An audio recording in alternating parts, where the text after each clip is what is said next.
Salut tout le monde, c'est Kilax HD. On se retrouve aujourd'hui pour une nouvelle vidéo concernant le chargeur que j'utilise pour mon Sportster. Il s'agit du chargeur Optimate 4 de chez TechMate. C'est ce qu'on appelle un chargeur intelligent.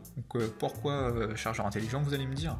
Car à la différence d'un chargeur normal qui va délivrer du courant continu dans la batterie, le chargeur intelligent va adapter la charge de courant en fonction de la charge de la batterie. En gros, plus la charge de la batterie est importante, moins le chargeur va délivrer de courant. Donc jusqu'ici tout va bien. Lorsque l'on branche le chargeur, il va contrôler l'état de la batterie pour savoir si elle est pour savoir sa charge justement, puis lancer des cycles de charge adaptés à la charge de la batterie et réaliser des tests sur celle-ci si elle est branchée pendant une longue durée. Le chargeur peut également récupérer des batteries sulfatées. Des batteries sulfatées, ce sont des batteries qui sont en fin de vie. Donc on retrouve ces différents éléments dans la boîte. Donc il y a tout d'abord le chargeur, sur lequel on peut constater une légende qui va permettre de nous renseigner sur les différents témoins lumineux qui s'allumeront lorsque vous mettrez votre batterie à charger. Il y a ensuite ces pinces qui se branchent directement sur les cosses de la batterie. Et puis il y a ces embouts qui permettent de se brancher sur la batterie en permanence. Par exemple, si vous roulez l'hiver et que vous souhaitez recharger un peu la batterie, il y aura seulement à brancher cette connexion au chargeur. Hop, je la branche. Voici, c'est dans le bon sens. Il y aura juste à brancher cette connexion au chargeur pour lancer la charge de la batterie. Alors l'avantage c'est qu'il n'y a pas besoin de... L'avantage, c'est qu'il n'y a pas besoin d'enlever la batterie pour la charger. Et puis, comme on peut le voir ici, il y a un fusible. Hop, au cas où il y a un problème.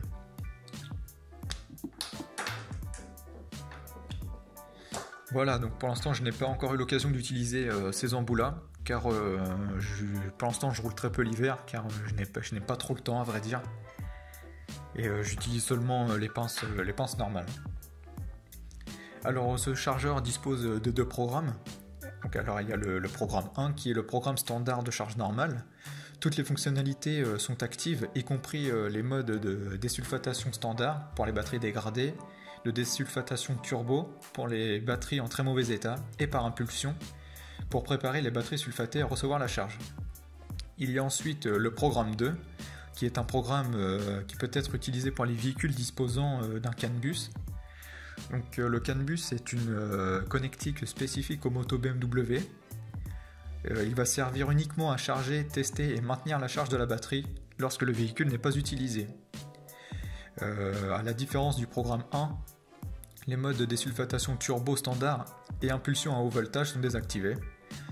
Le programme 2 servira uniquement à charger la batterie. Je dis bien uniquement car vous pourriez vous méprendre à utiliser par exemple utiliser le programme 2 pour récupérer une batterie sulfatée par exemple. Alors comment se passe un cycle de charge? Alors tout d'abord, le chargeur va effectuer un test de préqualification qui va permettre de vérifier l'état de la batterie. Ensuite, il va adapter le programme en fonction de l'état de la batterie. Par exemple, si votre batterie est sulfatée, il va charger le programme de désulfatation. Si votre programme nécessite juste une charge normale, il va adapter la charge à la batterie. Une fois la charge complète, un test de rétention de voltage est effectué. Cela va permettre au programme de déterminer la capacité de la batterie à retenir la charge.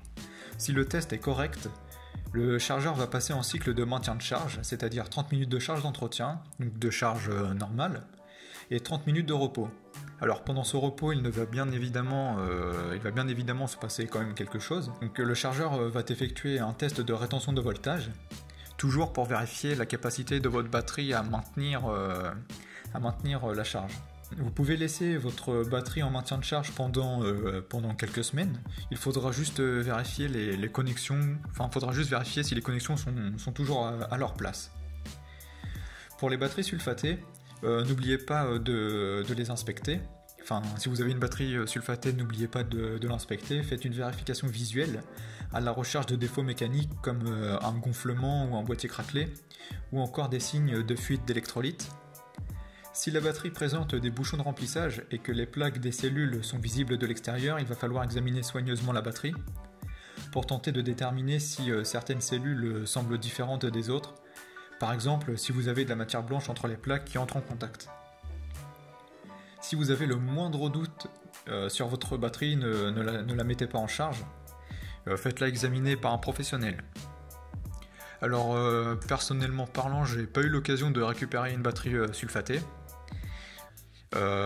J'ai juste, pour l'instant avec ce chargeur, j'ai juste procédé à des charges normales, 3 ou 4 charges.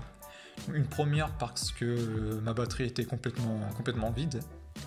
Et puis ensuite les suivantes, c'était juste des batteries c'était juste des charges de maintien. Alors pour l'instant, je n'ai aucun défaut à reprocher à ce chargeur. Vraiment, l'utilisation que j'ai pu en faire pour l'instant, c'est vraiment que du plus. Aucun défaut, que des avantages pour l'instant. J'espère ne pas avoir de surprise dans la durée. Si jamais vous avez eu des problèmes avec justement, si vous avez l'Optimate 4 de chez TechMate, faites-moi savoir en commentaire si vous avez déjà eu des mauvaises surprises ou bien des problèmes hors vieillissement du chargeur. Parce que c'est pas le dernier chargeur qu'ils ont créé. Je crois qu'il doit y en avoir 5. Je sais qu'il y en a un 5e. Après pour le 6e, je suis pas totalement sûr. Je suis pas persuadé. Donc oui, voilà, laissez-moi en commentaire si vous avez rencontré des soucis sur ce chargeur. Ensuite, si vous utilisez d'autres chargeurs que celui-ci, faites-le moi savoir aussi en commentaire, car ça m'intéresse aussi de savoir quel chargeur vous utilisez. Voilà pour cette vidéo, je pense avoir fait le tour des explications concernant le chargeur. Si jamais vous avez un point que vous souhaitez éclaircir, que vous avez mal compris ou que je me suis mal exprimé, n'hésitez pas à me le faire savoir en commentaire, j'essaierai d'y répondre le plus précisément possible. Si vous avez aimé la vidéo, n'hésitez pas à mettre un pouce bleu, à vous abonner. Portez-vous bien et puis à plus pour de nouvelles vidéos.